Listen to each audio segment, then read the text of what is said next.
Cześć, witam wszystkich bardzo serdecznie. Jestem Ania. Dzisiaj pokażę, jak zrobiłam sobie taki top na lato. Będzie to top robiony metodą od góry, tak naprawdę z koła. Będziemy robić bardzo duże koło, dlatego nie ma tutaj żadnej linii raglanowej. Całość wygląda dokładnie tak samo. Oczywiście w trakcie robienia wszystko Wam powiem, jak sobie dobrać liczbę oczek, jak przerabiać wzór, który tutaj Wam już pokazuję w przybliżeniu. Są to takie X-y albo motylki, w zależności od tego, jak Wam się kojarzy.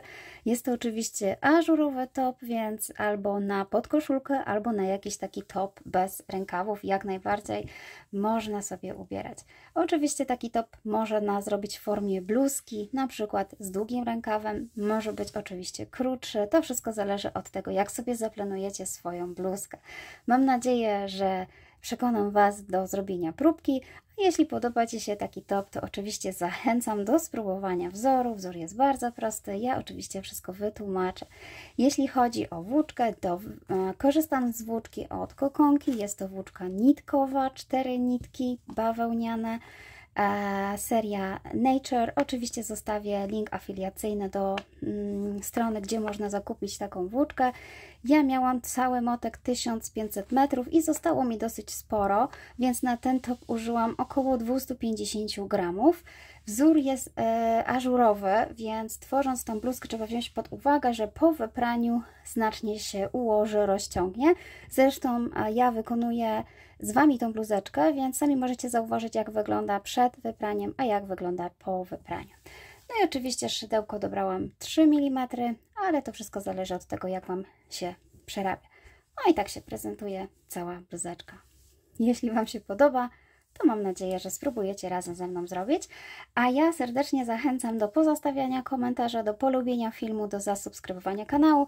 A jeśli zamierzacie zrobić tą bluzeczkę, to będzie mi bardzo miło, jeśli napiszecie w komentarzu zrobię, albo nawet już zrobiłam. Jestem ciekawa, ile osób robi moje rzeczy, także serdecznie zachęcam w ogóle do wystawiania komentarzy, nawet do filmów, które już zrobiliście, do projektów, które już macie, żebyście zostawili komentarz. Będzie to dla mnie wiadomość, informacja, ile w ogóle osób robi takie rękodzieło. Także ja serdecznie zapraszam, no i oczywiście dziękuję Wam za wszystkie komentarze, polubienia, subskrypcje, za korzystanie z linków afiliacyjnych. Jest mi bardzo miło. Mam nadzieję, że będę mogła tworzyć więcej takich projektów, także chciałabym się dowiedzieć, jak Wam idzie z moimi projektami. Ok, to przechodzimy już do samego dziergania. Zanim pokażę Wam wzór, jeszcze krótko omówię konstrukcję, jak tworzyć tą bluzaczkę i na co zwracać uwagę, ile nabierać oczek. Bluzeczkę tworzymy od góry, nabieramy liczbę oczek, która będzie wielokrotnością liczby 8, bądź po prostu liczba musi być podzielna przez 8. 8, ponieważ będziemy tworzyć takie segmenty. Segment składa się z 4 oczek łańcuszka, ale potrzebujemy parzystą liczbę takich segmentów, więc 4 plus 4 daje nam 8. Dzięki temu uzyskamy parzystą liczbę segmentów i będziemy mogli równo podzielić na rękawy, na część środkową i na drugi rękaw. Gdy wyszłoby Wam nieparzysta liczba takich segmentów, ciężko by było równo wydzielić te części. Dlatego musi to być liczba podzielna przez 8. Ja wykonam z Wami próbkę wzoru, ponieważ tą część mam już wykonaną, natomiast wzór się nie zmienia, niezależnie od tego, ile macie nabranych oczek. Cały czas będziemy wykonywać tak samo. Ja nabrałam 120 oczek łańcuszka, 120 dzieli się i przez 4 i przede wszystkim przez 8, więc wiem, że będę miała parzystą liczbę sekwencji. Natomiast to nie jest docelowa liczba, ponieważ w kolejnym rzędzie, po zrobieniu tutaj tego dekoltu, będę podwajała tą liczbę. Dokładnie ze 120 przechodzę do 240, ale 240 to jest dalej liczba, która dzieli się przez 8, więc dalej będę miała parzystą liczbę sekwencji. Na to trzeba zwrócić uwagę.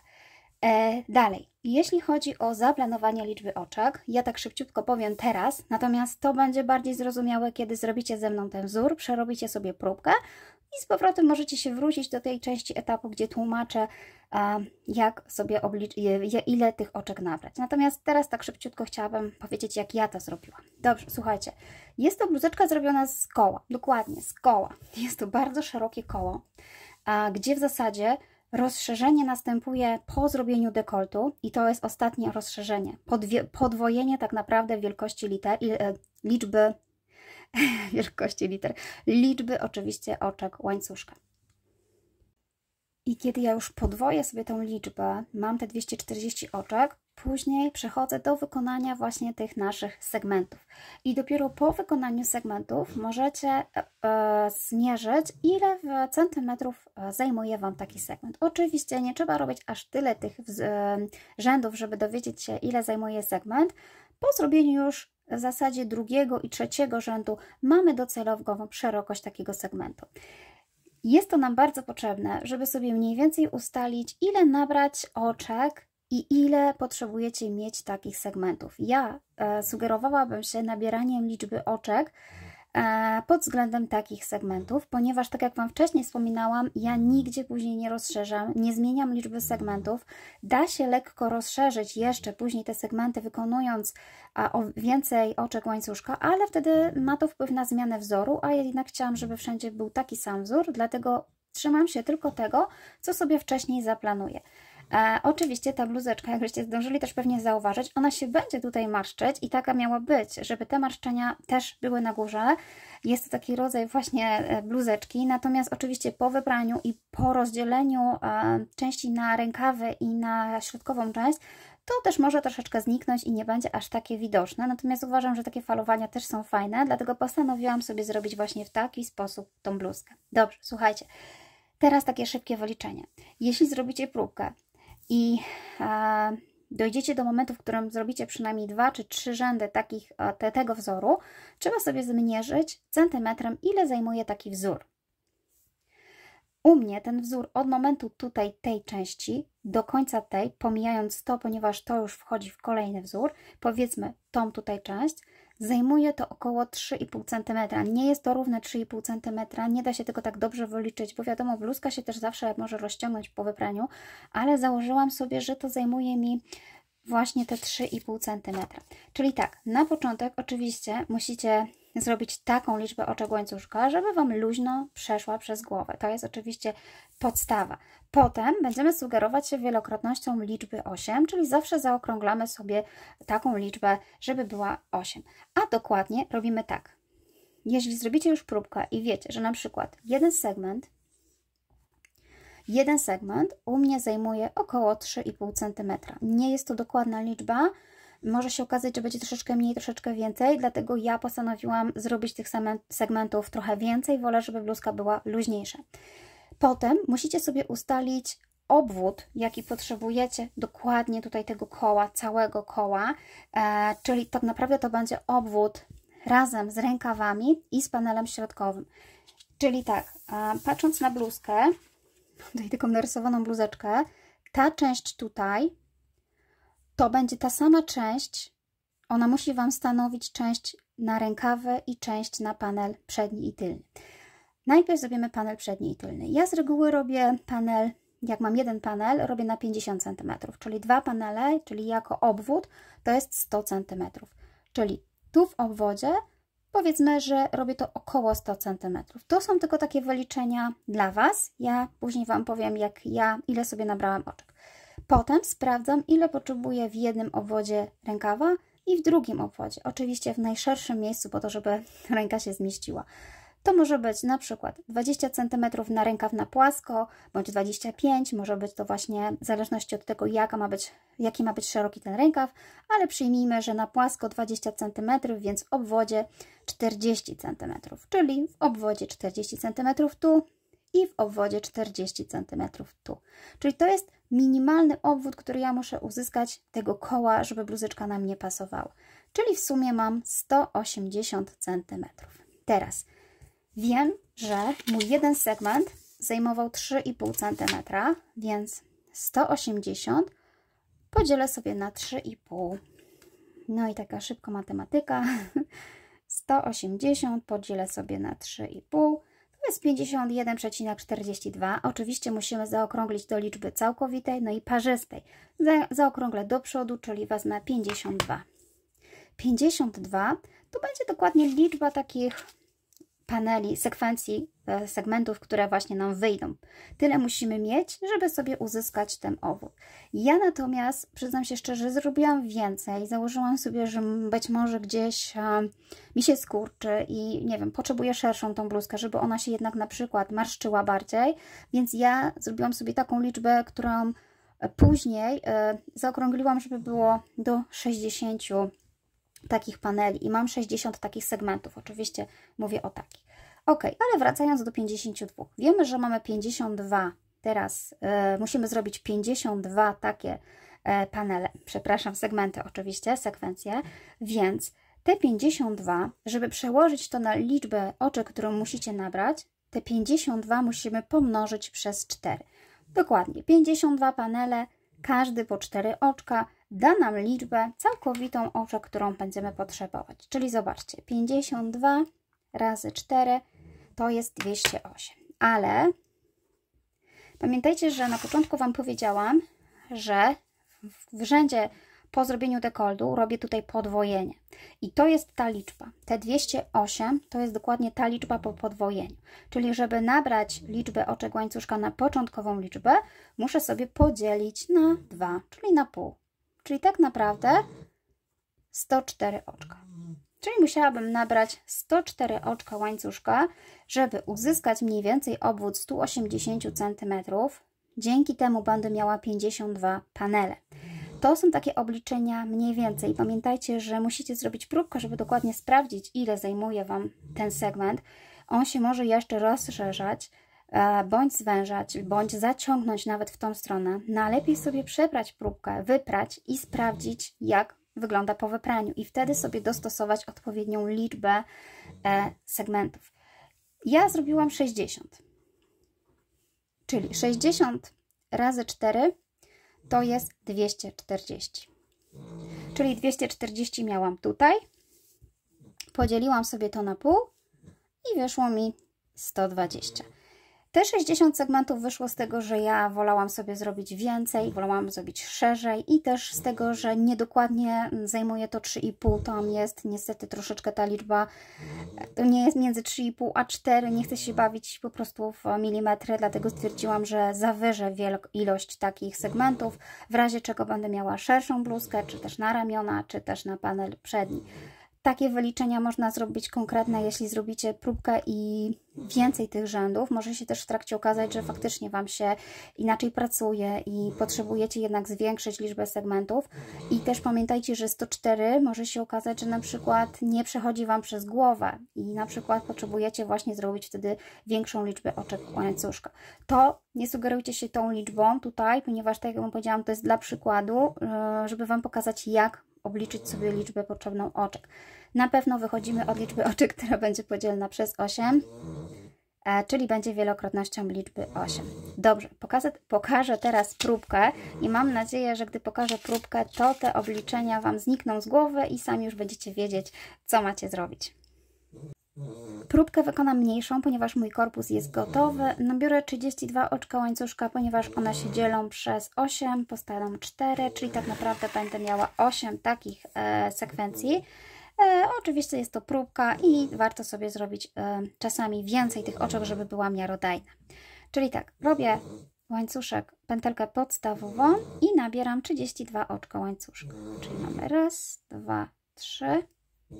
Mam łańcuszek z 32 oczek. Jeśli macie ten sam rozmiar co ja, to możecie zaczynać od 120 oczek. No i oczywiście, jeśli używacie tego samego szydełka 3 mm i tej samej włóczki. Robię jeszcze jedno oczko jako oczko brzegowe, ale zaczynam od tego 32, czyli pierwsze pomijam, wbijam się w drugie.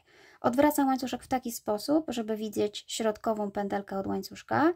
Robię narzut, wbijam się w tą pętelkę, przeciągam i przeciągam przez wszystkie 3. Następnie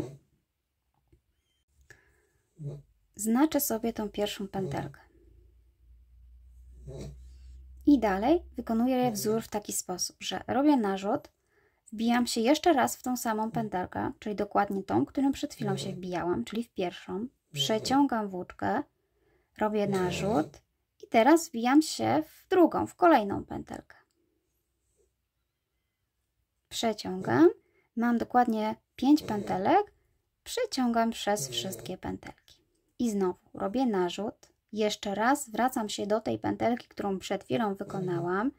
Przeciągnę włóczkę. Jeszcze raz robię narzut od dołu. Teraz wbijam się w kolejną pętelkę, która jest oczywiście wolna. Przeciągam włóczkę. Mam 5 pętelek. Pobieram pętelkę i przeciągam przez wszystkie.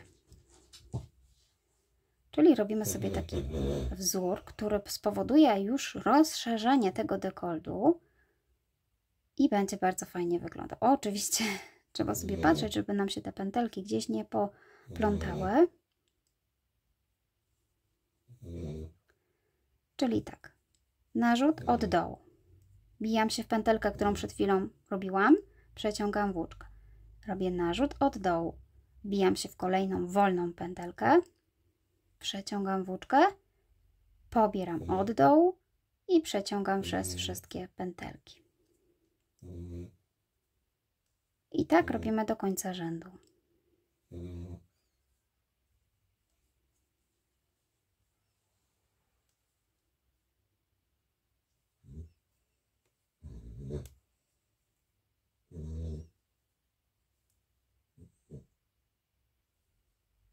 Dobrze, przerobię do końca rzędu i powiem Wam, co dalej. Ok, zrobiłam sobie cały rząd. Tak jak zdążycie zauważyć, ten rząd będzie się fajnie rozszerzał. Dzięki temu to kółko nie będzie takie proste, tylko ten wzór ma tendencję do rozszerzania się i dzięki temu dekolt będzie fajnie się układał, nie będzie taki prosty.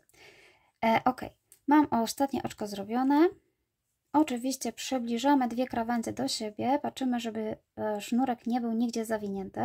Ja mam teraz mały łańcuszek, ale dlatego wykonuję pierwszy rząd w taki sposób, żeby łatwiej było mi połączyć i żeby łańcuszek nigdzie nie był zakręcony. Wbijam się tutaj w pierwsze oczko,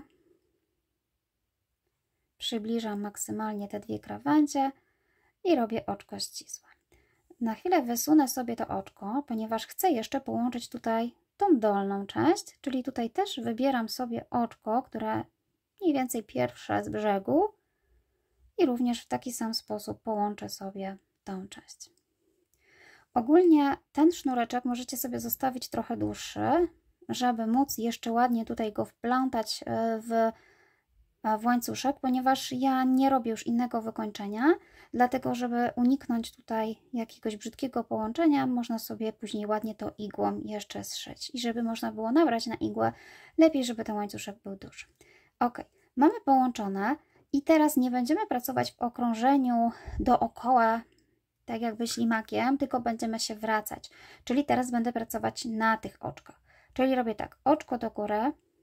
Zobaczcie, odwracam robótkę i teraz robimy na lewej stronie, od razu w tym samym oczku będę robiła oczka ścisłe z narzutem, ale uwaga, zobaczcie, po połączeniu, oczywiście jest to dla osób zaawansowanych pewnie logiczne, ale po połączeniu mamy taką małą pętelkę tutaj i z tego brzegu pętelkę tutaj. To jest tak naprawdę jedno całe oczko, więc gdy zrobicie sobie oczko do góry, i odwrócicie robótkę, w zależności na którą stronę się nauczyliście, można w tą stronę. Pamiętajcie, że ostatnim oczkiem do przerobienia jest to. To tutaj malutkie jest tak naprawdę z tego łączenia, więc jeśli nie rozróżniacie do końca jeszcze oczek, które są pierwsze, które ostatnie, zawsze sobie można zaznaczyć to oczko takie najbardziej tak naprawdę drugie, bo to było pierwsze z połączenia. Ok, odwrócamy robótkę. I teraz wykonujemy oczka ścisłe z narzutem, czyli robimy sobie narzut i ja właśnie wbiję się tutaj pod tą część tu, pod tą małą dziurkę, tam, którą mamy widoczną, żeby może troszeczkę ją właśnie zniwelować. Przeciągam włóczkę i uwaga, znowu przeciągam tutaj od razu przez 2. To jest może na początku trudne, ale jeśli już potraficie robić oczka ścisłe z narzutem, to pewnie wiecie, że trzeba się niestety troszeczkę namęczyć, ale dzięki temu mamy ładny efekt. I zaznaczam sobie pierwsze oczko. I teraz idę po kolei, tu już mam pierwsze całe oczko, wbijam się w całe oczko, czyli zarówno mam pierwszą i drugą pętelkę na szydełku, patrzę z góry, przeciągam włóczkę i przeciągam przez 2. Znowu narzut, wbijam się w całe oczko i przerabiam dookoła. Robimy luźno, nie zaciskamy zbyt mocno, żeby właśnie nie zawęzić tego rzędu. Czyli tak naprawdę wykonujemy teraz ten wzór na lewej stronie, ponieważ odwróciliśmy kolejność robienia. Jak gdyby teraz idziemy do tyłu.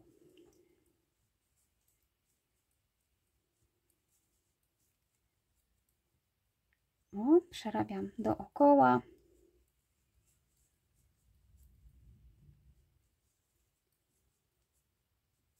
I dojdę tutaj do tej części. Ok, jestem prawie na końcu. Tu sobie zaznaczyłam dosłownie ostatnie oczko, które muszę przerobić, żebym wiedziała, które to było łączeniowe, a które ostatnie. I to mam ostatnie oczko. I teraz muszę połączyć go z tym oczkiem, które zaznaczyłam tutaj, czyli wyciągam znacznik. Zmniejszam sobie tutaj to oczko, wbijam się tu w te dwie pętelki, przeciągam i łączę. I znowu możecie sobie zaznaczyć.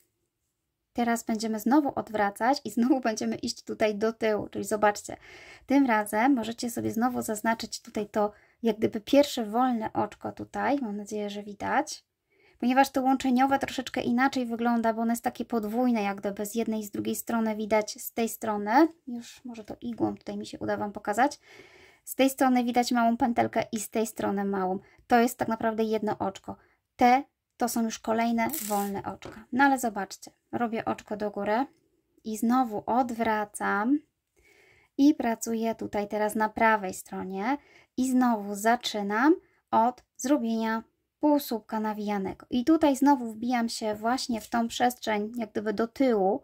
Można się wbić w tą albo w tą. To jest wszystko jedno, bo tak naprawdę to jest jedno oczko. Ale ja wolę tutaj się wbić.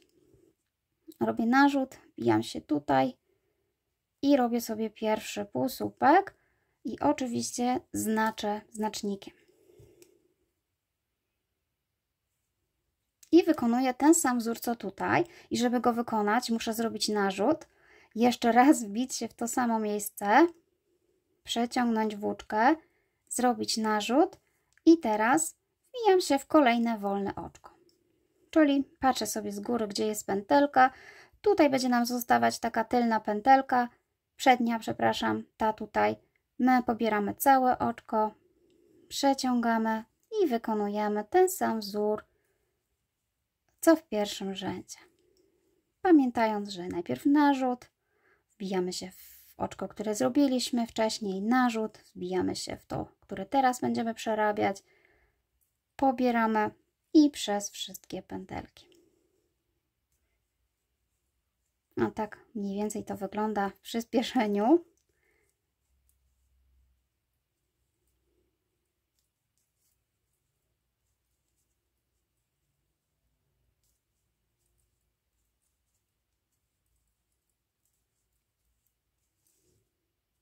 Ok, znowu przerobię tutaj do tego momentu. Ok, jeszcze mi zostało dosłownie jedna pętelka do przerobienia.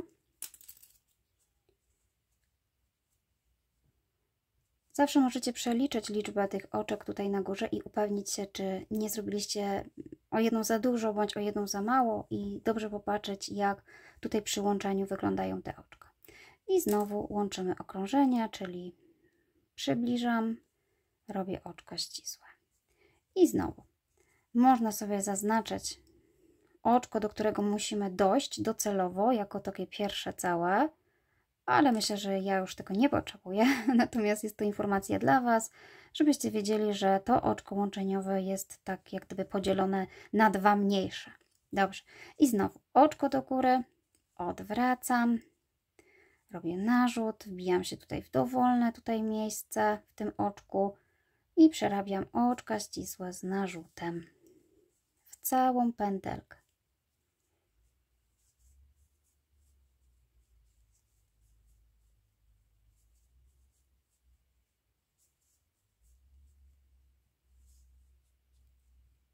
I ponownie przerobiłam oczka ścisłe z narzutem i ponownie łączę z oczkiem tutaj pierwszym i mam przerobione. Dobrze, słuchajcie, tak naprawdę tak wygląda robienie dekoltu. Ilość takich rzędów zależy od Was, od tego jak już się układa ten dekolt. Jeżeli zauważycie, że tak jak tutaj zobaczcie, pierwszy łańcuszek jest węższy w stosunku do tego i dzięki temu dekolt będzie ładnie wyglądał, to jest rozszerzony.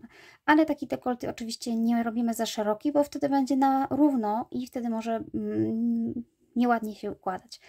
Dla mnie wystarczyło zrobienie raz, dwa, trzy takich rzędów z tymi półsłupkami zmiennymi, takimi zaczepianymi kilka rzędów, no i oczywiście 3 rzędy z oczkami ścisłymi z narzutem, czyli tak naprawdę to było 6 rzędów. Obecnie przy Was wykonałam 4, czyli musiałabym teraz zrobić oczko do góry, odwrócić, ponownie zrobić jeden rząd, oczko do góry i ponownie zrobić oczka ścisłe z narzutem. Ale ja już nie chcę przerabiać tego dalej, ponieważ to jest tyle samo, a zależy mi tylko na tym, żeby pokazać Wam wzór.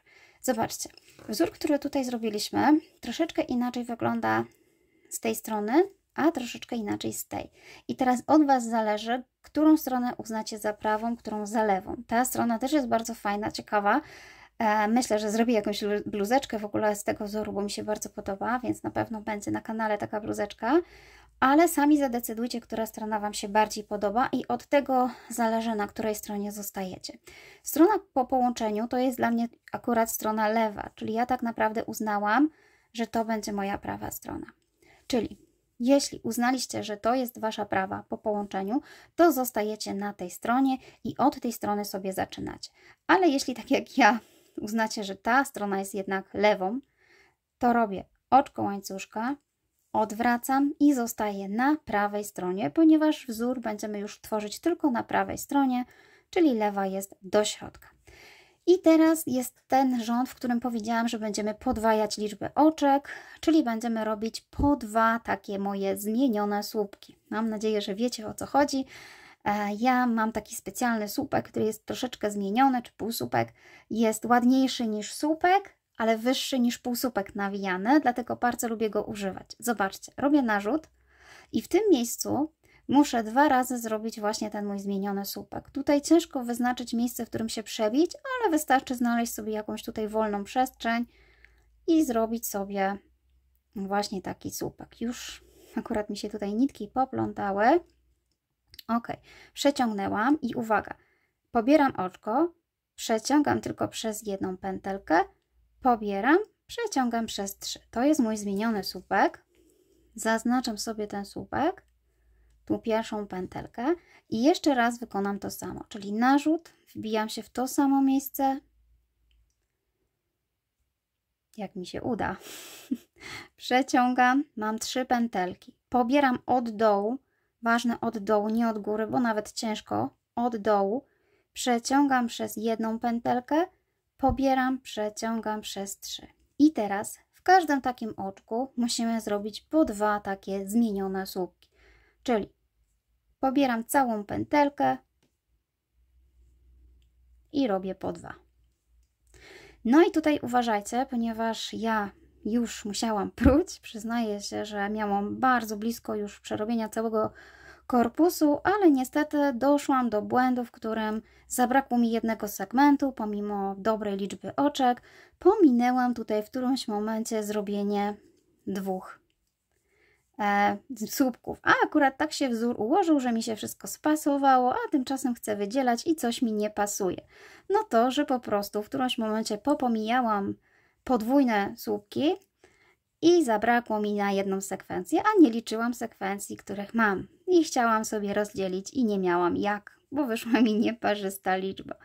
Czasami tak się niestety nawet to wszystko nam ułoży, że wydaje nam się, że się wszystko udało, że się liczba ładnie zgodziła, a tymczasem okazało się, że właśnie gdzieś zgubiłam te 4 słupki na jedną sekwencję. Akurat mówię Wam to, ponieważ jest to właśnie ważne, żebyście pamiętali, że w każdym takim oczku musicie mieć po 2. Zanim zamkniecie okrążenie, upewnijcie się, że macie po 2. No i dalej przerabiam tak samo.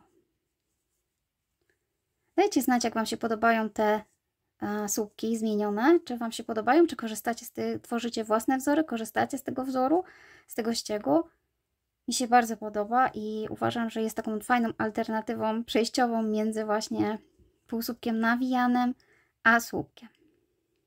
W ogóle będziemy właśnie używać tych słupków do tego wzoru, więc można sobie poćwiczyć. Ok. Czyli tak, wstawiamy po 2 i spotykamy się na końcu.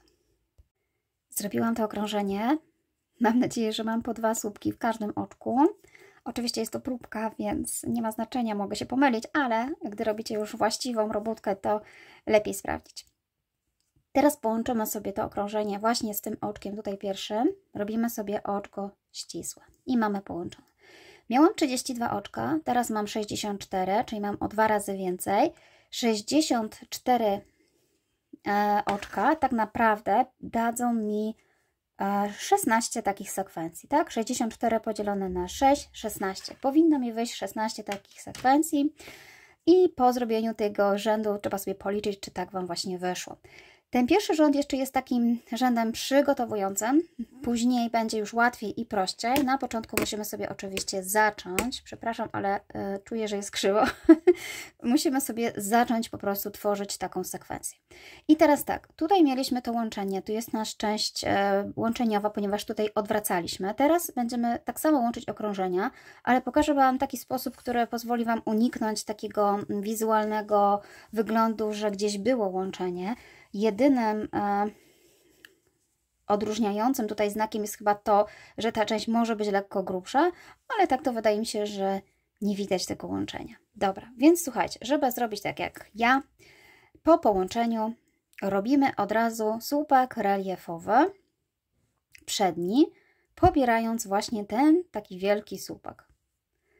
Taki grubszy, on jest grubszy, ponieważ miał tutaj łączenie, miał oczko łańcuszka. I właśnie, żeby unikać tych brzydkich połączeń, będziemy robić tak, narzut i jak gdyby pobieram cały tutaj ten słupek, czyli nie wybieram tutaj gdzieś pomiędzy również tym oczkiem, które tutaj było takim łączeniowym.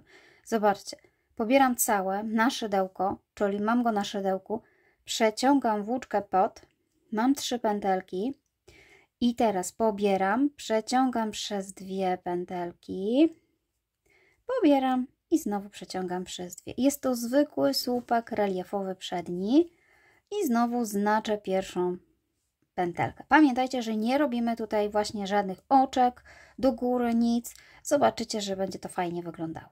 Następnie po zrobieniu tego słupka reliefowego robimy oczko łańcuszka. Następnie w miejscu zaraz za słupkiem reliefowym mamy kolejne oczko i do niego słupek. I właśnie w tym oczku robimy tym razem zmieniony słupek. Czyli wbijam się pod tą przestrzeń, tu będą 3 pętelki, ale wbijam się pod przestrzeń, wtedy będzie łatwiej pracować. I tu robię zmieniony słupek. Raz i przez 3 pętelki. Następnie pomijam 2 oczka łańcuszka, a tak naprawdę zobaczcie 3 słupki i wbijam się tutaj w tą przestrzeń, czyli musicie tutaj mieć pomiędzy 3 słupki. Robię narzut od razu, czyli też nie ma żadnego oczka łańcuszka, wbijam szydełko pomiędzy, przeciągam włóczkę i również robię zmieniony słupek.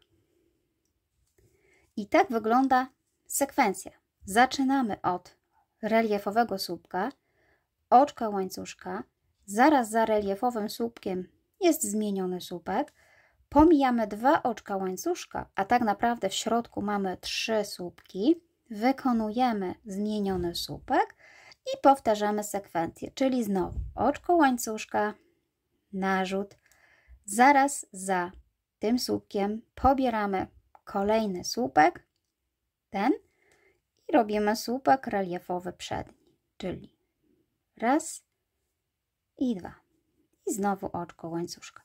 Pomiędzy słupkami reliefowymi jest zawsze oczko łańcuszka. Natomiast tutaj pomiędzy tymi nie ma żadnego oczka łańcuszka. Robimy pierwsze nogi takiego wzoru X, więc tutaj nie ma nic. I znowu narzut. Zaraz za słupkiem reliefowym wbijam się w tą przestrzeń. Pobieram, przekładam przez 1 i przekładam przez 3. Patrzę, gdzie mam 3 słupki. Robię od razu narzut, pomijam te 3 słupki, a 2 oczka i robię słupek zmieniony. I znowu oczko łańcuszka, zaraz za tym przerabiamy słupek reliefowy i oczko łańcuszka. Później znów będzie tworzyło się już prościej. Musimy sobie go najpierw wyprowadzić i dobrze tutaj położyć, jak gdyby ułożyć te sekwencje, a drugi i każdy kolejny rząd już będzie prostszy. I powtarzam cały czas to samo.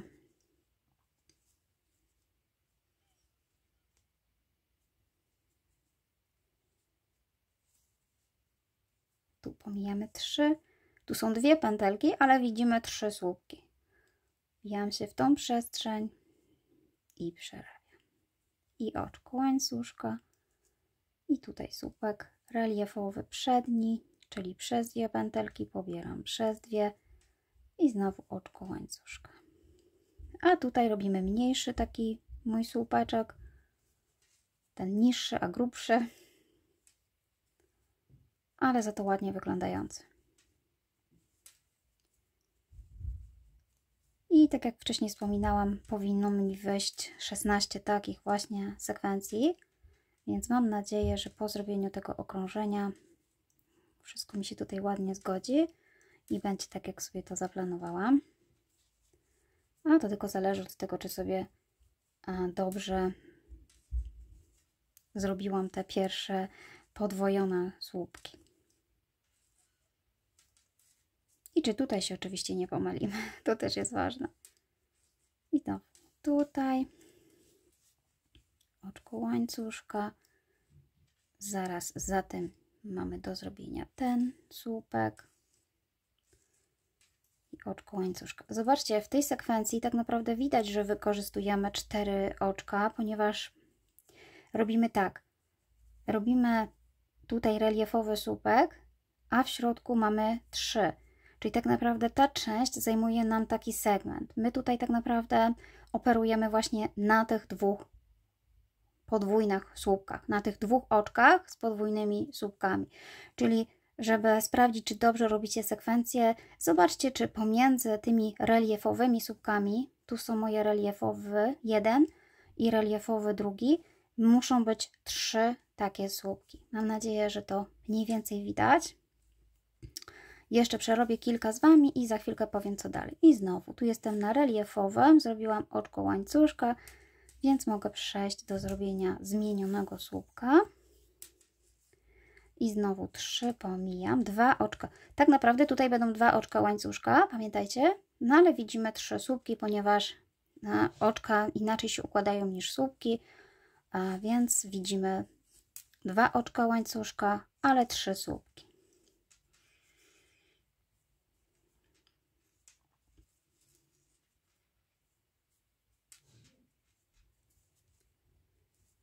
Ok, zobaczcie, że to nie jest takie trudne, trzeba sobie tylko dobrze popatrzeć, w które miejsca wbić szydełko i robić tak, jak tutaj ja pokazuję.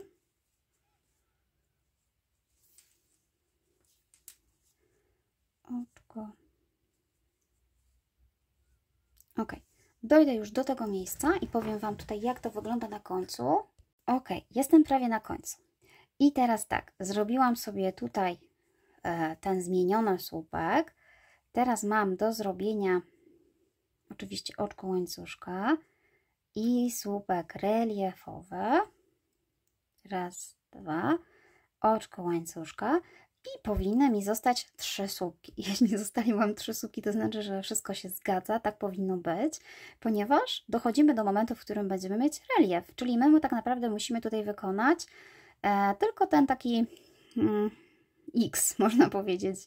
Tak mi to przypomina właśnie X, czyli tak, zobaczcie, tu jest mój słupek reliefowy, tu mam 3 słupki, dokładnie wbijam się tu pomiędzy, przerabiam tą część.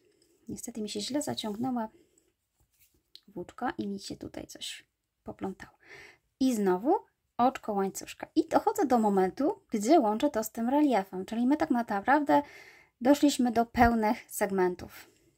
I teraz trzeba sobie policzyć, czy mamy tyle, co powinniśmy mieć. Czyli liczę sobie te w środku. Raz, 2, 3, 4, 5, 6, 7, 8, 9, 10, 11, 12, 13, 14, 15 i 16. Czyli zgadza się. Dobra. To był rząd pierwszy, początkowy. Teraz już zaczynamy prostszą zabawę. Łączymy sobie ten rząd z tym pierwszym takim oczkiem, które jest troszeczkę poniżej, ale tak jak Wam wspominałam, nie szkodzi, ponieważ będziemy sobie to ładnie chować. Łączymy oczkiem ścisłym i zaczynamy rząd drugi. Rząd drugi już wygląda trochę inaczej, ale już będzie cały czas tak samo wyglądał w każdym kolejnym rzędzie. I znowu zaczynamy od reliefowego słupka. To jest nasz reliefowy słupek, ale zobaczcie, że jest tutaj ta ciągnąca się nitka od oczka. I ja robię w taki sposób, że jak wbijam się w słupek, to również pobieram tą nitkę, żeby ten ściek był równy, ładny, tak jak to u mnie wygląda. Jest troszeczkę grubszy, ale dzięki temu nie widać właśnie tych nitek i nie widać nigdzie łączenia. Oprócz tego, że jest troszeczkę grubszy. Ale to i tak nie ma znaczenia, ponieważ to łączenie wygląda ładnie. Czyli znowu, zobaczcie, nie robię oczka łańcuszka, tylko narzut i pobieram tak, żeby pobrać również właśnie tą tutaj pętelkę. Czyli pobieram i pętelkę, i słupek, i również robię tutaj słupek reliefowy, czyli przez 2 i przez 2. I tak jak mówię, to jest właśnie ta pętelka, którą niby widać, ale dzięki temu, że w kolejnym rzędzie ją zabierzemy, nie będzie widać. Ok. I zaczynamy już wzór z rzędu drugiego, który będzie cały czas wyglądał tak samo. Natomiast wzór z rzędu pierwszego pokażę Wam po zrobieniu tego rzędu i on też już później wygląda tak samo. A wzór wygląda w taki sposób, że robimy oczko łańcuszka. Teraz wbijamy się w środek. Zobaczcie, my robiliśmy sobie takie nogi do X-a. Pomiędzy tymi słupkami reliefowymi mamy właśnie takie tutaj nogi. I teraz po zrobieniu tego oczka łańcuszka robię narzut, wbijam się w ten środek, przeciągam włóczkę i robię jeden zmieniony słupek. Raz i 2. Robię 2 oczka łańcuszka i znowu wbijam się, zrobię narzut i znowu wbijam się w to samo miejsce.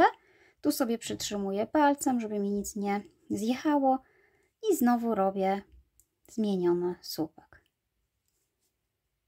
I oczko łańcuszka.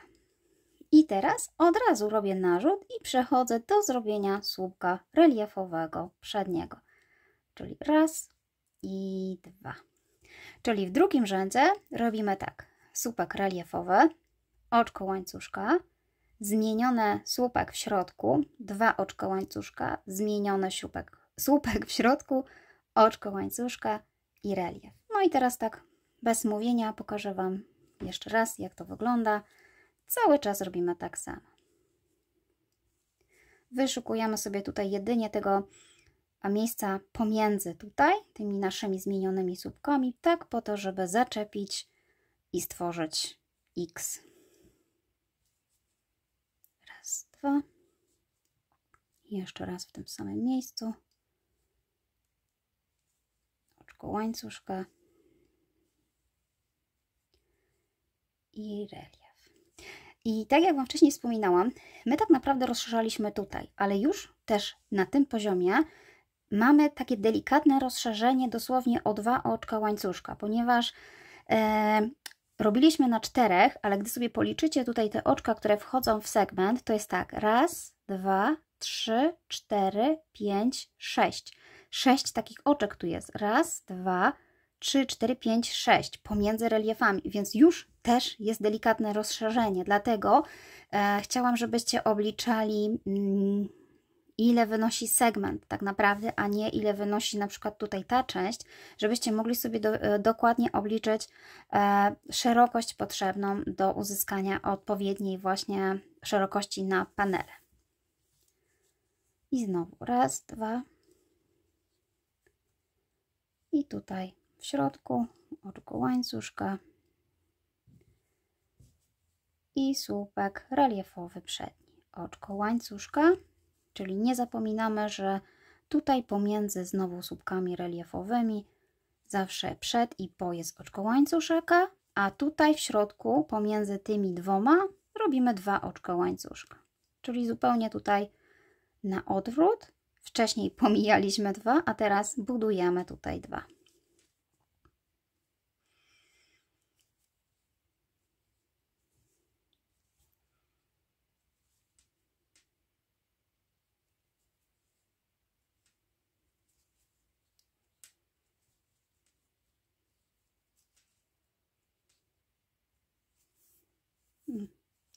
Niestety znowu mi się gdzieś jedna nitka źle ułożyła i zawsze mi gdzieś wystaje. Ok, raz. I znowu szukamy tutaj słupka reliefowego. Raz i dwa. Jedno oczko łańcuszka. Znowu wbijam się w środek. Raz i dwa. Raz, dwa. Jedno oczko łańcuszka. I słupek reliefowy przed nim. Jedno oczko łańcuszka. I w środku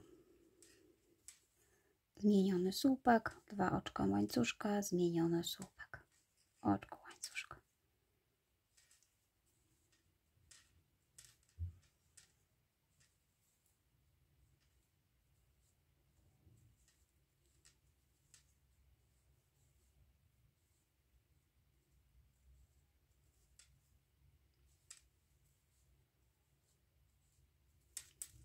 Zobaczcie, tak jak wcześniej Wam wspominałam, że tutaj robimy ten zmieniony słupek, czyli przez 1 i przez 3.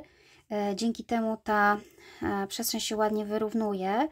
Nie jest to ze samych słupków. Słupki reliefowe są tutaj, a tu są słupki zmienione i one tak właśnie fajnie przez to wyglądają, są na jednej płaszczyźnie, w jednym poziomie. Gdybym tutaj zaczęła robić też słupki, to one by prawdopodobnie wystawały i były wyższe od tych słupków reliefowych, bo słupki reliefowe robimy niżej. Więc też ten wzór pozwala na zachowanie takiej pewnej granicy, że one są w miarę równe.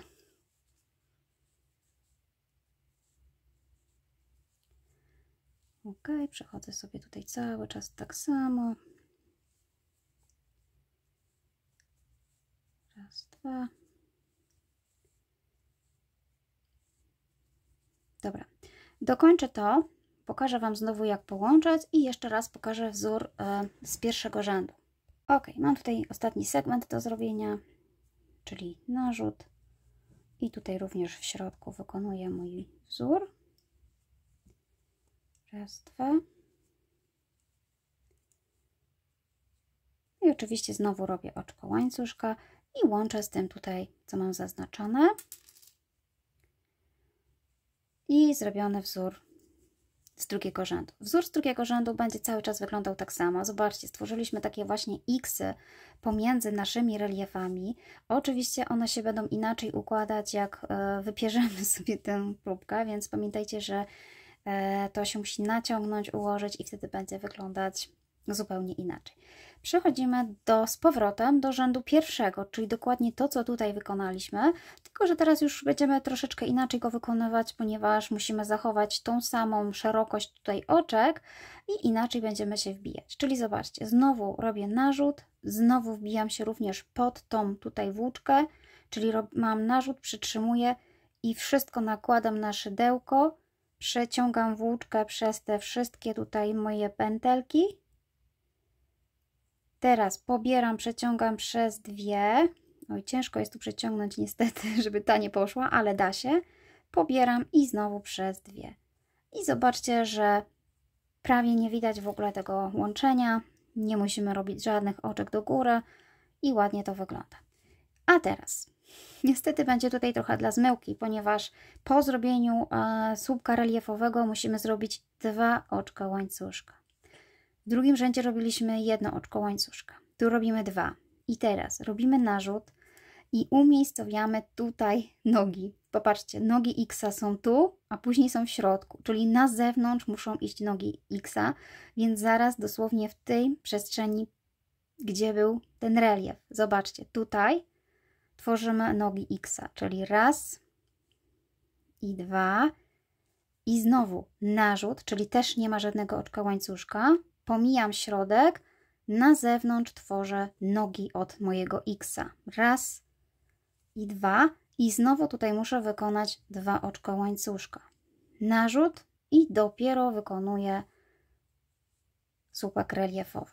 Robimy cały czas teraz tak samo. Po słupku reliefowym mamy dwa oczka łańcuszka, później mamy dwa zmienione słupki tylko zrobione na zewnątrz, dosłownie, i później dwa oczka łańcuszka. Czyli w sumie zgadza nam się cały czas liczba oczek w środku, zarówno pierwszego, jak i drugiego rzędu. Tu mam w środku 6 i wcześniej liczyłam z Wami też było 6. I jak będziecie pilnować tej liczby oczek, to będzie szło ładnie równo. Natomiast jeżeli zapominamy, też się nic nie stanie, ponieważ w kolejnym rzędzie gdzieś nam się przypomni i wyrównamy to. Na przykład właśnie teraz, kiedy w pierwszym rzędzie robiliśmy tu tylko jedno oczko, możemy się pomylić i zacząć robić słupek. Nic się nie stanie, że zrobicie jedno, bo tak jak mówię, nie będzie to miało większego wpływu, jeśli tę pomyłkę zrobicie dosłownie raz czy kilka razy, ale będzie miało, gdy zrobicie parę cały czas, cały rząd. Czyli tak, tu od razu robimy 2 oczka łańcuszka, tu robimy nogi od mojego X-a na zewnątrz, pomijając właśnie ten środek i 2 oczka łańcuszka i słupek reliefowy przedni.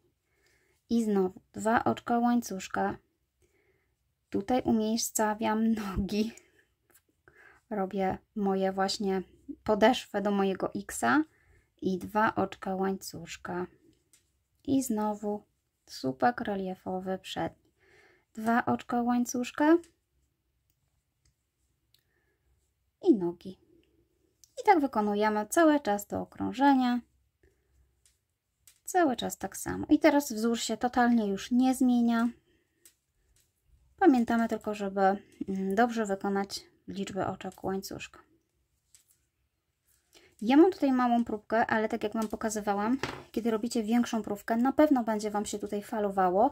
Natomiast im więcej zrobicie tych rzędów, tym te falowania są mniej widoczne i rozkładają się na całą przestrzeń, więc się tym nie przejmujcie. Robimy sobie cały czas tak samo. Oczywiście im więcej też zrobicie takich rzędów, wtedy możecie już też policzyć mniej więcej, jaka Wam wyszła tutaj obwód tego koła, żeby sprawdzić, czy uzyskaliście ten obwód, który chcieliście. Dobrze, znowu zrobię tutaj ten rząd i jestem już prawie tutaj na końcu, więc też wykonuję ostatni mój segment. Dokładnie tak samo. Kończę 2 oczkami łańcuszka i łączę okrążenie. I to jest w zasadzie wszystko. Powtarzamy cały czas te 2 rzędy, czyli tak, po zrobieniu nóżek od X-a robimy ręce od X-a, więc robimy dokładnie to, co tutaj robiliśmy, czyli znowu robię od razu słupek reliefowy, pobieram tutaj wszystkie pętelki, jak gdyby owijam tak, że nie były widoczne. Tutaj przez 2. Robię tutaj jedno oczko łańcuszka. Pamiętajcie, że właśnie w drugim rzędzie jest jedno oczko łańcuszka, ale z kolei wbijamy się w środkową część i robimy zmieniony słupek, 2 oczka łańcuszka i w tym samym miejscu zmieniony słupek. No i znowu oczko łańcuszka. Czyli tak, z jednej strony robimy nóżki na zewnątrz, a z drugiej do środka. Tam, gdzie robimy na zewnątrz, pomiędzy reliefami są 2 oczka łańcuszka, w środku nie ma nic. Tam, gdzie robimy w środku nóżki, czyli do środka, przestrzeń pomiędzy reliefami jest jedno oczko łańcuszka, ale w środku mamy 2 oczka łańcuszka. Mam nadzieję, że jak poćwiczycie wzór, to sami sprawdzicie, że jest bardzo proste, bardzo fajnie się robi, przyjemnie. Trzeba sobie tylko po prostu na początku ustalić odpowiednią liczbę takich oczek, żeby wyszły Wam równe segmenty, parzyste, żeby można było sobie właśnie podzielić. Dobra. Tak wygląda wzór. Te 2 rzędy wykonujemy cały czas dookoła. W międzyczasie możemy sprawdzać, czy uzyskaliśmy dobry obwód, czy się zmieści na nas. Ja jeszcze wcześniej wspominałam, że jest jeszcze opcja rozszerzenia tutaj, ponieważ gdybyście się tak naprawdę uparli, możecie zwiększać tą liczbę oczek łańcuszka tutaj z tej strony, ale to musi być ta sama zmiana, czyli jeżeli na przykład tu robiliście jedno oczko, to teraz możecie robić 2, ale wtedy trzeba sobie tak policzyć, żeby w kolejnym rzędzie odpowiednio było tyle samo oczek, czyli prawdopodobnie tam trzeba będzie robić 3. I wtedy mamy tutaj większą przestrzeń pomiędzy tymi x-ami. To nie mówię, że jest źle, jest ładnie, ale będzie na pewno inaczej wyglądało niż ta górna przestrzeń. Tak też można rozszerzać, ale ja tego nie robiłam, więc nie pokazuję, nie potrzebowałam. Natomiast budujemy sobie cały czas koło na taką długość, głębokość, przepraszam, no, wysokość w zasadzie, która pozwoli Wam spiąć rękawy już pod pachą. Czyli patrzymy, ubieramy na siebie, na bieżąco sprawdzamy, dokąd robić, po to, żeby założyć i mieć pod pachą pewność, że nigdzie nam nie będzie uwierało. Ok, tak jak Wam wcześniej wspominałam, mam już gotowy ten korpus. Oczywiście wszystko zależy od tego, jaki chcecie osiągnąć wymiar. Robicie sobie na taką długość, jaką Wam odpowiada. W międzyczasie oczywiście można sobie już mniej więcej podzielić na rękawę, spiąć tutaj spinaczem zarówno z jednej, jak i z drugiej strony, założyć na siebie i sprawdzić, czy taka wysokość Wam odpowiada. A gdy Wam odpowiada, to oczywiście dzielimy. Dzielimy w taki sposób, że tutaj mam mój wzór łączeniowy, czyli zaczynam od tego miejsca, wydzielam rękaw. Rękaw wydzielam w taki sposób, że zaczynam na słupku reliefowym i kończę na słupku reliefowym, czyli tak naprawdę na rękawie będę miała od tej przestrzeni. Takich przestrzeni mam 1, 2, 3, 4, 5, 6, 7, 8, 9, 10, 11, 12, 13, no i słupek reliefowy. I tak samo trzeba zrobić z każdej strony, oczywiście tak podzielić, żeby zarówno panel przedni i tylny miał dokładnie tyle samo w środku miejsca z przodu, co z tyłu. Jeśli macie parzystą liczbę sekwencji, to oczywiście jest to wykonalne. Gorzej, jeśli Wam wyszła nieparzysta, no to wtedy nie wiem, co zrobić. Oby nie pruć. Ok, w środku mam po tyle samo. Mam 1, 2, 3, 4, 5, 6, 7, 8, 9, 10, 11, 12, 13, 14, 15, 16, 17. To jest mój panel przedni. 16 na rękaw. No i z panel tylni 17. No i oczywiście teraz Wam pokażę. No oczywiście teraz można też przyłożyć sobie centymetr i sprawdzić, ile właśnie tutaj na ten rękaw weszło. Ja mam tutaj prawie 20 cm, takie powiedzmy 18-19. Oczywiście to jest wszystko przed wypraniem. Po wypraniu się jeszcze może troszeczkę rozszerzyć. Tutaj mniej więcej też udało mi się uzyskać 50, nawet chyba 1 cm, więc dla mnie ten wymiar jest odpowiedni. Tak jak powiedziałam, te wymiary ustalamy już na początku. I na początku sugerujemy się docelową liczbą obwodu, ponieważ nie ma rozszerzeń w trakcie. No chyba, że sobie uwzględnicie te łańcuszki, które Wam wcześniej wspominałam. Natomiast teraz pokażę Wam, jak rozdzielić rękaw. I tutaj też jeszcze można delikatnie rozszerzyć, ale ja nie rozszerzam tutaj za bardzo. Po prostu rozszerzam tylko tyle, żeby zachować ciągłość wzoru. Zobaczcie, mam tutaj słupek reliefowy i ten słupek reliefowy będzie mi szedł do panelu środkowego. I teraz tak. Przerabiam ten słupek reliefowy, tak jakbym normalnie przerabiała, czyli przez 2 tutaj i przez 2. Następnie pomijam część, którą wydzieliłam sobie na rękaw i potrzebuję się połączyć z tym, ale nie mogą być 2 słupki obok siebie, więc tutaj nadbuduję sobie oczka łańcuszka. Ponieważ będzie mi brakowało tej środkowej części, więc będę potrzebowała tak naprawdę kilka oczek, żeby stworzyć taką środkową część, więc myślę, że nie będę nabierała 4 oczek, żeby to nie było zbyt szerokie. Nabiorę 3 oczka łańcuszka i od razu przejdę tutaj do wykonania słupka reliefowego. Czyli tak, odpinam sobie już szydełko, robię narzut, przybliżam do siebie 2 końce, żeby nie było zbytnio dużej przestrzeni i od razu robię słupek reliefowy. Na tych oczkach łańcuszka postaram się właśnie stworzyć wzór, którego będzie mi tutaj brakowało. I to samo będzie od strony rękawu. Tutaj kończyliśmy na tym wzorze, więc na tym łańcuszku będzie nam brakowało słupka reliefowego. On oczywiście może tutaj być troszeczkę za szeroki, ale my sobie tak zwęzimy, żeby było dobrze. Najpierw zajmiemy się tutaj tym tułowiem. Dlatego też nie doradzam zbytnio, nie robię tutaj zbytnio dużego rozszerzenia, ponieważ trzeba by tak rozplanować wzór, żeby dokładnie o każdą sekwencję rozdzielić. Czyli jeżeli planujecie szersze rozdzielenie, musicie zaplanować tak, żeby wzór po prostu był kontynuacją tutaj naszej sekwencji. Da się, więc jeśli macie taki problem, że jest potrzebujecie więcej rozszerzyć, więc polecam sobie tak to rozpisać, żebyście wiedzieli, że musicie na przykład rozszerzyć, jeżeli macie tylko relief i chcecie rozszerzyć na przykład o 2 sekwencje, więc potrzebujecie zrobić jedną taką sekwencję, relief i taką. I tych oczek odpowiednio trzeba więcej, żeby na przykład rozszerzyć o tą część. Ale nie będę się tutaj na tym skupiać, tylko pokażę Wam po prostu ten rozdział. A ten rozdział no to już praktycznie jest zrobiony. Ja teraz jestem na etapie robienia nóżek. To jest właśnie bardzo ważne, że ja kończę w ogóle ścieg po zrobieniu całego X-a, czyli tego tutaj X-a, czyli po zrobieniu tutaj w środku tej części dopiero rozdzielam, żeby to po prostu ładnie wyglądało, a rozdzielam pełne 2 rzędy. Czyli zaczynam znowu 2 oczka łańcuszka i tutaj muszę przerobić po prostu tą część pierwszego rzędu mojego X-a, więc to już pokazywałam. To samo muszę zrobić na całym panelu. Przerobię tą część i znowu rozdzielę drugi rękaw. Ok, czyli tak, zaczęliśmy od tego momentu. Zrobiliśmy 3 oczka łańcuszka, rękawy mamy pominięte, wydzielone. Zrobiłam panel i znowu muszę wydzielić rękaw. Miałam tutaj zaznaczone znacznikami, dokąd robić. Oczywiście polecam sobie zaznaczyć, żeby to zrobić równo. Ostatni u mnie był tutaj słupek reliefowy i znowu robię 3 oczka łańcuszka. Pomijam część na rękaw i w miejscu, w którym miałam znacznik, po prostu robię słupek reliefowy. I tak naprawdę mamy, słuchajcie, wydzielone rękawy.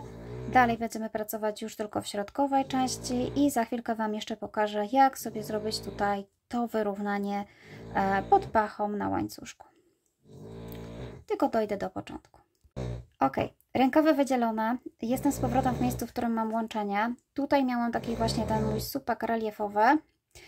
I oczywiście łączę sobie znowu z tym słupkiem. Ja nie mam zaznaczonego tego oczka, ale wiem, gdzie jest. Za każdym razem tak naprawdę łączymy cały czas to okrążenie.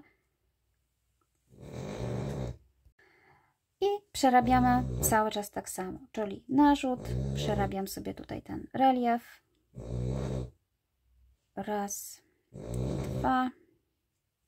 Natomiast w miejscu, gdzie mamy oczko, musimy przerobić tą część X-a już górną.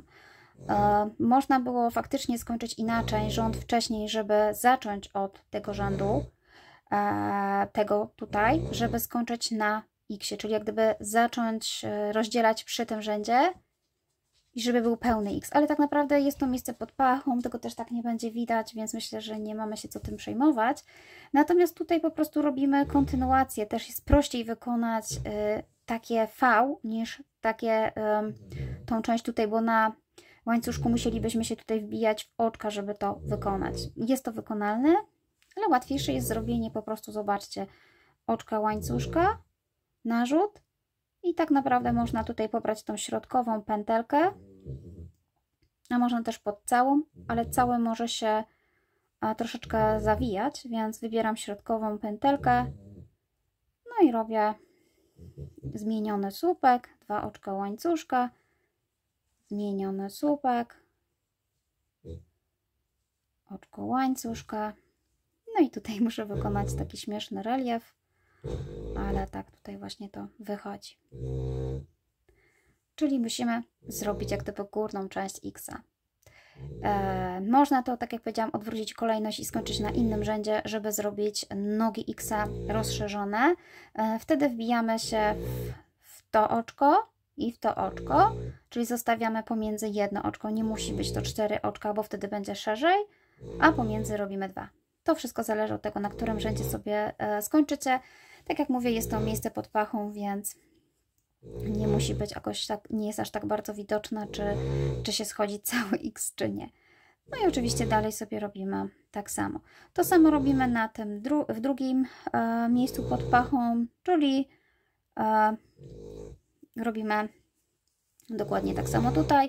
Tu nam wychodzi relief, w środku wychodzi nam górna część od X-a, czyli robimy oczko łańcuszka, zmieniony słupek, 2 oczka łańcuszka, zmieniony słupek, oczko łańcuszka i relief. Już tego nie będę pokazywała, bo mam nadzieję, że już na pewno wiecie, o co chodzi, to tak mniej więcej ma wyglądać. No i oczywiście budujemy sobie teraz cały czas już tylko długość naszej bluzeczki, jaka Was interesuje. Można sobie zmniejszyć w międzyczasie, sprawdzić, czy się wszystko zgadza, oby się zgadzało, czy nie trzeba było próć.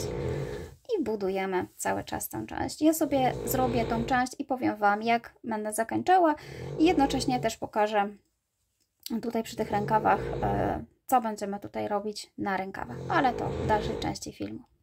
I ja już zrobiłam moją docelową długość bluzki. Pamiętajcie, że ona się może rozszerzyć po praniu, dosłownie wydłużyć, więc weźcie to pod uwagę, żeby sobie zrobić odpowiednią długość. I teraz tak, oczywiście będę na końcu robiła ten sam ściągacz, co tutaj, więc już umiecie go robić, więc nie będę pokazywać, ile takich rzędów trzeba zrobić i jak je zrobić. To jest dokładnie ten sam ściągacz, tylko pamiętajcie, że musicie zacząć w taki sam sposób, jaki uznaliście, która strona jest prawa, która lewa. Ja początkowy wzór, ten, który tutaj wykonywałam, był na prawej stronie, więc zaczynam sobie tutaj na prawej, ale jeśli uznaliście tą za lewą, musicie tak naprawdę odwrócić robótkę i zacząć od lewej strony tutaj robić, ponieważ wtedy będzie zupełnie inaczej wyglądał. Zresztą sami możecie to sprawdzić i zauważyć. Jeśli chodzi o zaczepienie teraz właśnie tej części tutaj ściągacz, to wszystko zależy też, jaka wyszła Wam szerokość bluzki, czy bardzo chcecie ją zawęzić, czy nie. Musicie sami sobie sprawdzić i dostosować odpowiednią liczbę oczek. Ja już troszeczkę spróbowałam i sprółam, żeby Wam pokazać, więc myślę, przepraszam, że będę stosowała taką technikę, że po połączeniu tutaj oczka ścisłego robię oczywiście pierwszy półsłupek i sobie go oczywiście zaznaczam, ponieważ będę pracowała tam i z powrotem, więc muszę wiedzieć, gdzie jest moje końcowe oczko. Następnie robię narzut, znowu wbijam się w to samo miejsce, przeciągam włóczkę, robię narzut, wbijam się w tą przestrzeń pod spodem i przeciągam przez wszystkie. Robię narzut, wbijam się znowu w tą przestrzeń pod spodem, robię narzut i przechodzę już do tej części środkowej. Znowu robię narzut, jestem w tej części środkowej, robię narzut i znowu jestem w tej części środkowej, ponieważ tutaj chcę zrobić dwa takie półsłupki, czy dwa takie wzory. Robię narzut, wbijam się w część środkową, robię narzut i przechodzę już tutaj do tej części i przez wszystkie trzy. Czyli tak naprawdę na cały ten segment będę miała raz, dwa, trzy, cztery, pięć takich półsłupków. One są szerokie, więc to nie są zwykłe półsłupki, więc i tak powinny mi wystarczyć, żeby zrobić ściągacz. Jeżeli chcecie bardziej zacieśnić ten ściągacz, wystarczy, że tutaj zrobicie jeden taki półsłupek. Jeżeli chcecie go rozszerzyć, to na przykład przydałoby się zrobić tutaj po dwa. Liczba takich półsłupków jest naprawdę dowolna, wszystko tylko zależy od tego, co Wam wyjdzie. Oczywiście musimy zrobić kilka takich oczek, żeby sprawdzić, czy się zawęża, czy się rozszerza, bądź nawet czasami całe okrążenie, żeby sprawdzić, jak to wygląda. Ale to wszystko, tak jak mówię, zależy od Was, co chcecie osiągnąć, jaką szeroką macie bluzkę, czy chcecie jeszcze luźniejszą, czy chcecie zawężoną. No i teraz robię znowu narzut i tym razem, tu gdzie mam ten półsłupek, ten słupek reliefowy, pobieram tutaj z tego oczka, robię narzut, wbiję się tutaj pod tą pętelkę, włożę szydełko tutaj, żebym wiedziała, że to jest właśnie od słupka. I znowu narzut, wbijam się tutaj, przekładam narzut, w przestrzeń tutaj, przekładam. Oczywiście zakończyłam sobie całym X-em, więc mam tak drugi rząd. I znowu narzut, przekładam. I przejdę od razu tutaj, ale też można zrobić jeszcze w tej części, jeśli by się okazało, że ściągacz jest za gęsty, że za bardzo ściągnął robótkę, to wtedy trzeba tych oczek dać więcej. Tutaj robię dwa, tutaj robię jedno i tutaj też już zaczynam od słupka reliefowego. Czyli zobaczcie, ja widzę, że jest w miarę taka sama szerokość, nie zawęża mi zbytnio, nie zaciąga, więc taka będzie odpowiednia. Wiadomo, po przerobieniu drugiego rzędu może się okazać, że ten wzór się troszeczkę jeszcze inaczej, on się musi oczywiście ułożyć. No i przerabiam tak całe okrążenie, dojdę tutaj do tego momentu, połączę oczkiem ścisłym, odwrócę i będę robiła oczka ścisłe z narzutem w całe oczko. Dokładnie wzór na ściągacz jest taki sam, więc nie będę już tego powtarzać. Zresztą sami też możecie tak naprawdę stworzyć własny ściągacz, zupełnie inny, nawet go nie musi być. Jeśli Wam się podoba taki sposób z bluzeczki, można sobie go wykończyć na przykład tylko dookoła, obrębiając na przykład oczkami ścisłymi tutaj z narzutem, w zależności od tego, czy ma być więcej tych oczek, czy mniej. Można kilka razy się powbijać. dosłownie pod spodem i zostawić sobie takie delikatne ściągnięcie. Ja nawet planowałam, ale chyba nie tym razem, bo jednak nie wyszła mi aż taka szeroka, jak myślałam, no chyba że wypiorę. Fajnie by było zrobić sobie też taki sznureczek i poprzeplatać pomiędzy tutaj wzór i na przykład zawiązywać sobie tą bluzeczkę. Jeżeli nie chcecie mieć ściągacza, można taki zrobić sznurek na zawiązywanie. No, oczywiście pomysłów może być bardzo dużo, więc mam nadzieję, że sobie dobierzecie ten, który Wam pasuje. Ja zrobię ściągacz i pokażę Wam jeszcze, jak sobie wyprowadzić włóczkę pod rękawem. I ja już zrobiłam sobie ściągacz. Oczywiście ilość rzędów zależy od Was. Kończymy, ucinamy i chowamy sobie włóczkę. Ja kończę oczkami ścisłymi z narzutem, wtedy jest tutaj taka stabilniejsza krawędź. I jedyne co, to sprawdzajcie na bieżąco, czy ściągacz nie jest zbyt szeroki. Ja musiałam troszeczkę jednak zmienić sposób układania tych półsłupków, dlatego że jeżeli robiłabym dwa cały czas w tym miejscu, to był za szeroki, więc robiłam na zmianę. Raz, dwa, raz, jeden. Raz, dwa, raz, jeden. To tak jak mówię, wszystko zależy od tego, jaką macie szeroką bluzkę i czy bardzo chcecie zawęzić. No i teraz rękaw. Rozrobiłam sobie już pierwszy rękaw taki krótki i pokażę Wam, jak tutaj połączyć sobie tą część, żeby ładnie wyglądała. W trakcie oczywiście robienia zmieniłam sobie sposób przerabiania. Myślałam, że będę robić, tak jak wcześniej Wam powiedziałam, tutaj tylko słupki reliefowe, natomiast postanowiłam tu kontynuować, pomimo że mam troszeczkę inaczej tutaj. Lepiej było zacząć od drugiego rzędu, tak jak Wam powiedziałam, skończyć na pierwszym rzędzie i zacząć od drugiego, wtedy prawdopodobnie by się ładnie zeszło, ale to jest tylko pod pachą, więc nie będzie mi to sprawiało jakiegoś problemu. Dobrze, no i to teraz zajmiemy się właśnie tym drugim rękawem. I tutaj zobaczcie, wszystko zależy od tego, ile macie tutaj przestrzeni. Ja postanowiłam, że tak jak sobie tutaj rozłożymy, mam segment z tej strony i tutaj segment z tej strony. Ta część tutaj to była część dorabiana do panelu środkowego, ale postanowiłam wykorzystać również tą część i jednak te dwie tutaj linie, które tworzą słupek reliefowy, powstanie tutaj mój tak samo słupek reliefowy. Potem robię to, co jest w środku i tutaj również zbiorę razem te dwie części i zrobię słupek reliefowy. I już Wam pokazuję, jak to robić. Oczywiście bierzemy sobie włóczkę, robię pętelkę podstawową i tutaj zaczepiam sobie mniej więcej w środku. Tutaj przybijam się, gdzie jest ten słupek reliefowy i ten. I tutaj doczepię sobie włóczkę. Na razie tylko zaczepię w taki sposób, żeby zablokować, czyli zrobię oczko ścisłe. Następnie będę robiła słupek reliefowy przedni właśnie z tych dwóch słupków, czyli zobaczcie, robię narzut, staram się pobrać te dwa słupki na szydełko, przeciągnąć włóczkę i zrobić oczywiście znowu słupek. Dzięki temu na tych dwóch powstanie mi jeden i jest takie fajne przejście, które ładnie wygląda. Oczywiście to też mówię, popatrzcie na swój rękaw, jak wygląda, gdzie warto właśnie zaczepić, gdzie zrobić więcej. Jeżeli macie większą tutaj przestrzeń, musicie więcej takich segmentów zrobić. A tutaj, tak jak wcześniej wspominałam, nie zgadza mi się troszeczkę wzór, ale to będzie tylko pod pachą, więc nie przejmuję się tym. Muszę zrobić wzór od pierwszego rzędu, czyli tak naprawdę nóżki na zewnątrz, nóżki X na zewnątrz, coś takiego, dwa oczka łańcuszka. No i tak jak tutaj wspominałam wcześniej, te dwa słupki przybliżam do siebie, czyli nabieram ten słupek i tutaj też słupek, tak żeby mniej więcej to było nabrane. Tutaj oczywiście przekładam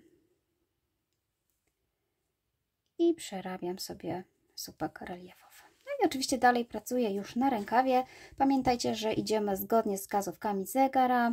Musimy wykonywać jak gdyby ciągłość wzoru, więc dlatego zaczęłam sobie od tej strony i idę dookoła. No i teraz już zostało mi przerobienie tego, co tutaj mam na rękawie, czyli cały czas tak samo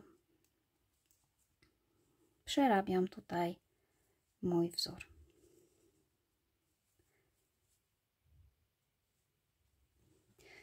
I dojdę tutaj do tego momentu, Ok, przerobiłam sobie już prawie dookoła, czyli jestem na ostatnim segmencie tutaj i teraz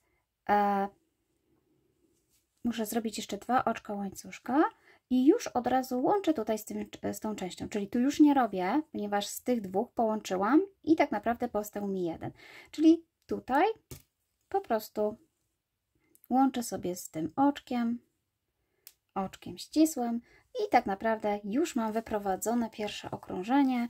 Teraz pracujemy już dookoła, tak samo jak wykonywaliśmy sobie panel środkowy, czyli dokładnie takim samym sposobem. I słuchajcie, robimy już tyle rzędów, ile Wam odpowiada, czy to w zależności od tego, czy będzie to krótki, czy długi rękaw. Wszystko zależy od tego, co chcecie osiągnąć. Na samym końcu oczywiście też wykonuję taki sam ściągacz, z tym, że tutaj zastosowałam technikę